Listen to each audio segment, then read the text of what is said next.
Godwin John ministries வழங்கும் தினம் ஒரு சத்திய வார்த்தை. இந்த ஆடியோ நிகழ்ச்சிக்கு உங்களை அன்புடன் வரவேற்கிறோம்.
கிறிஸ்துவில் எனக்கு மிகவும் பிரியமானவர்களே, உலக இரட்சகராகிய இயேசு கிறிஸ்துவின் நல் நாமத்தினாலே உங்களை வாழ்த்துகிறேன், வரவேற்கிறேன்.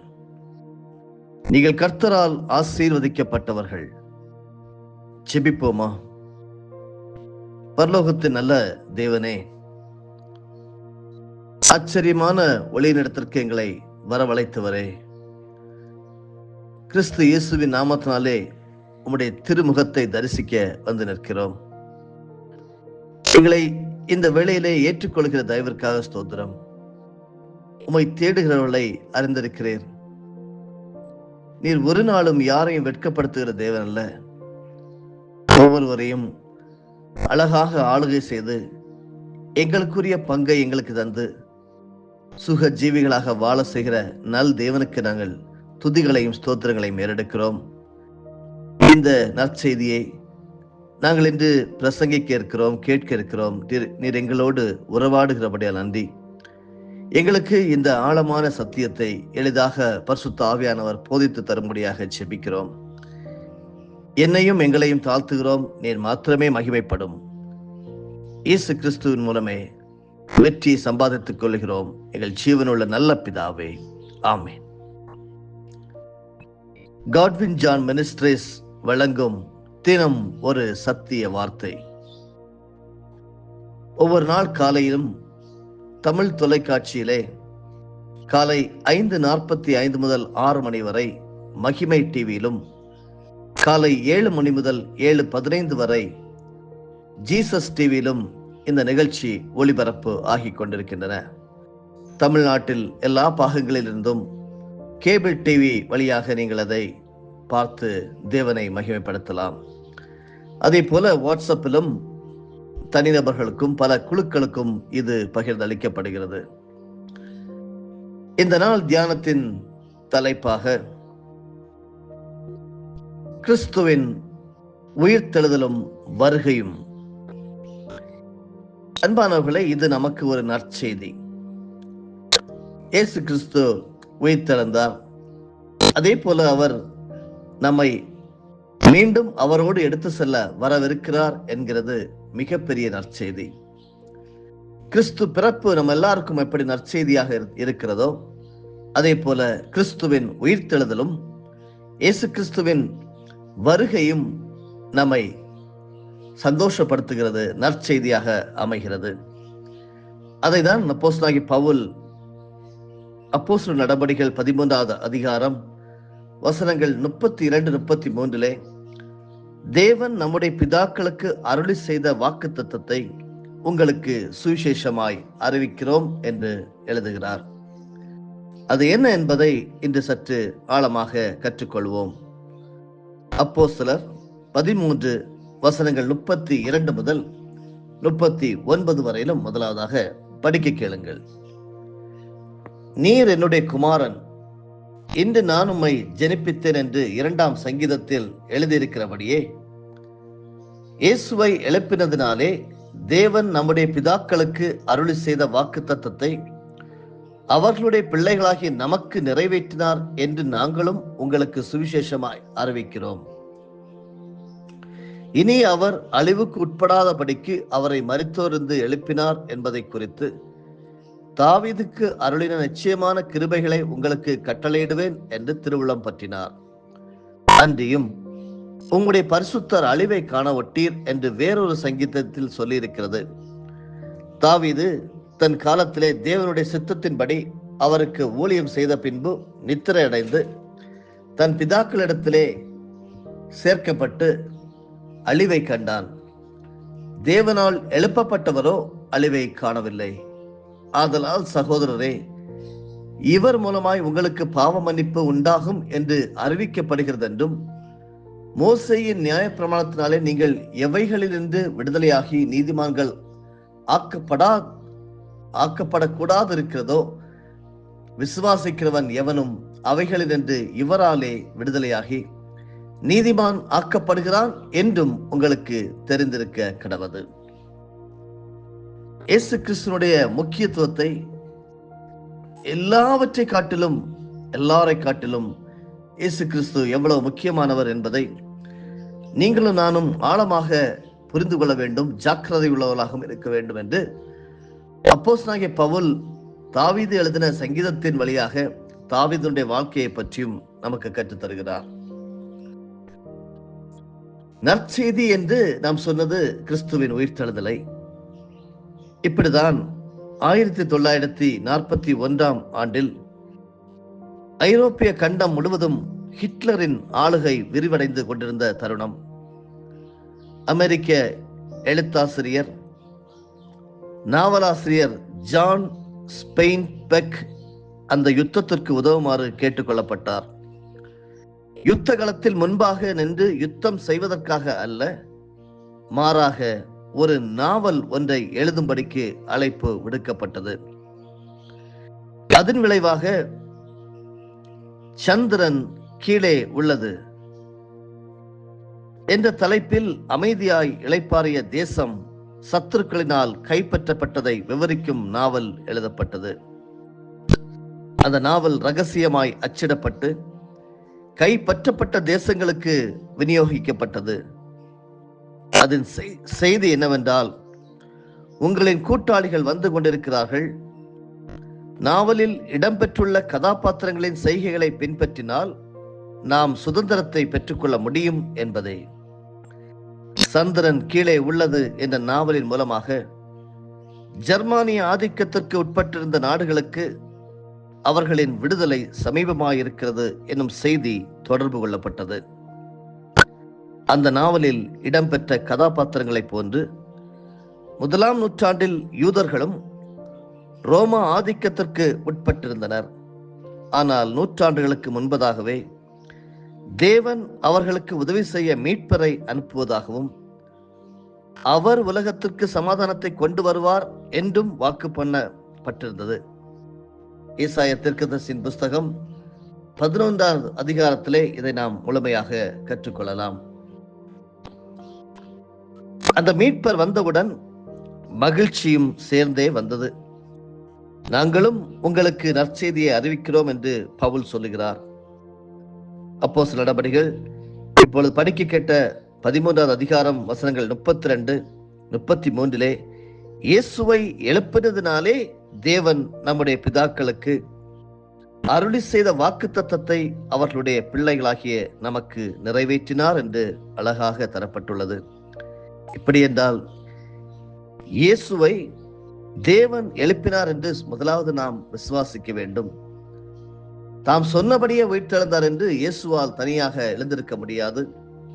தேவன் இயேசுவை எழுப்பினாலே நம்முடைய பிதாக்களுக்கு அருளி செய்த வாக்குத்தத்தத்தை அவர்களுடைய பிள்ளைகளாகிய நமக்கு நிறைவேற்றினார்.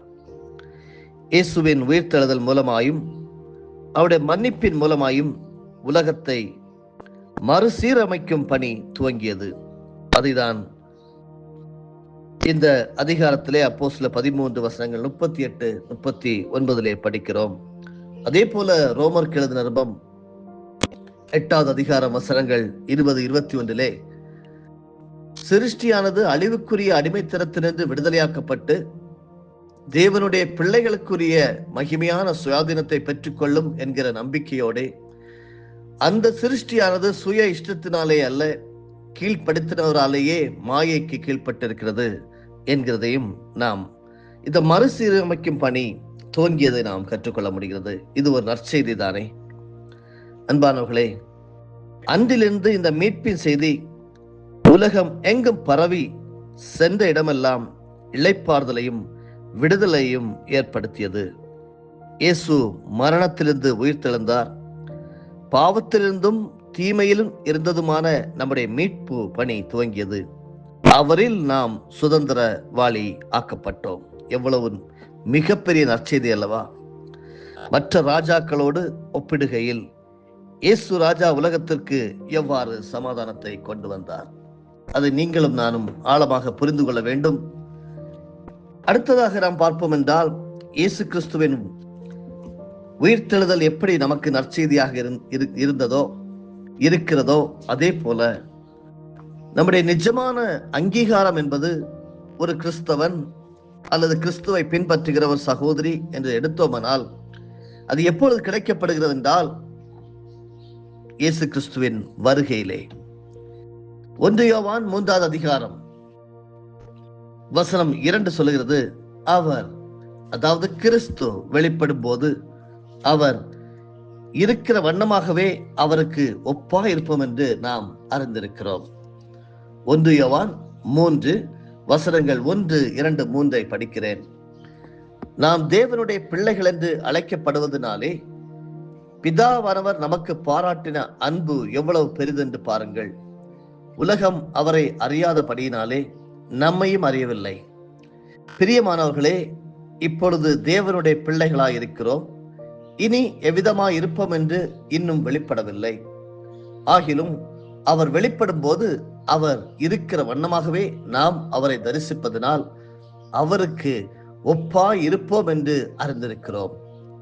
அவர் மேல் இப்படிப்பட்ட நம்பிக்கை வைத்திருக்கிறவன் எவனும் அவர் சுத்தமுள்ளவராய் இருக்கிறது போல தன்னையும் சுத்திகரித்து கொள்ளுகிறான்.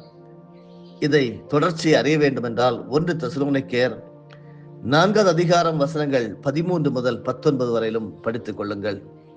அன்பானவர்களே, நாம் இப்பொழுது தேவனுடைய பிள்ளைகளாய் இருக்கிறோம். அதை நீங்கள் எல்லாரும் அறிந்திருக்கிறீர்கள். இனி எவ்விதமாய் இருப்போம் என்று இன்னும் வெளிப்படவில்லை.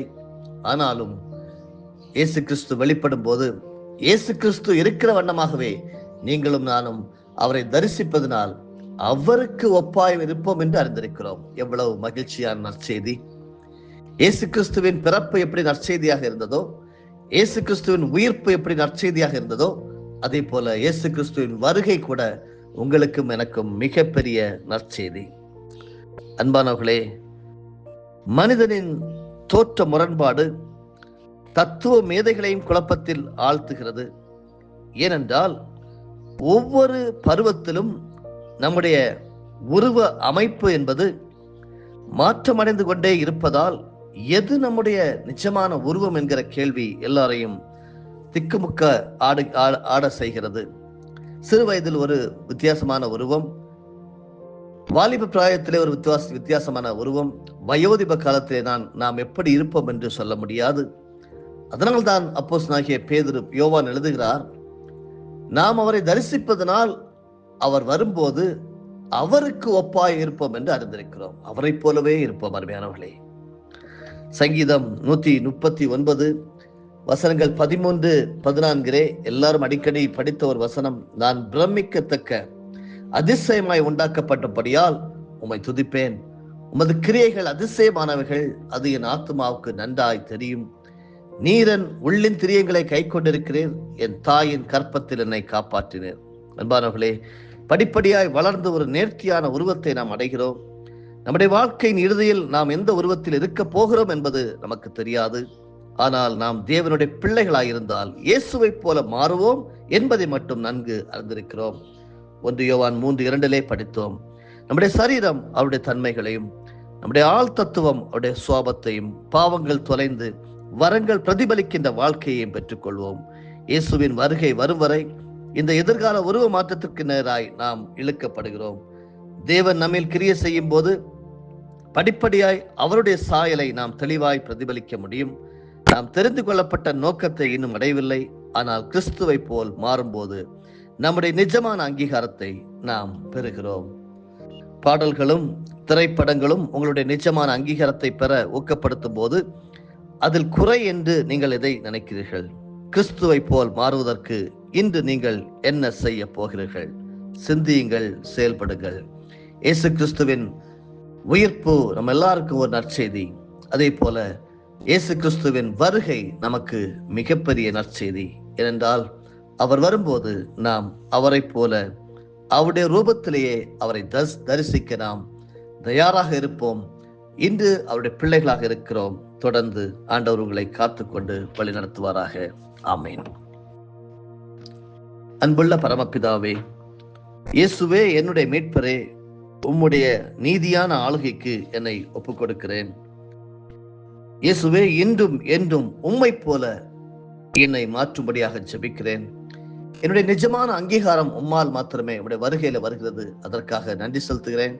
தொடர்ந்து காத்துக்கொள்ளுங்க. சுக ஜீவிகளாக வாழ உதவி செய்யுங்க. இயேசுவின் மூலமே பிதாவே, ஆமேன். என் ஆத்துமாவே கர்த்தரை ஸ்தோத்தரி, என் முழு உள்ளமே அவருடைய பரிசுத்த நாமத்தை ஸ்தோத்தரி. என் ஆத்துமாவே கர்த்தரை ஸ்தோத்தரி, கர்த்தர் செய்த சகல உபகாரங்களையும் மறவாதே. ஆமேன்.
பஞ்சம் பசிக்கும் பட்டாயத்துக்கும் வெகு கூடும் பால் கொள்ளை நோய் விஷதோஷத்துக்கும்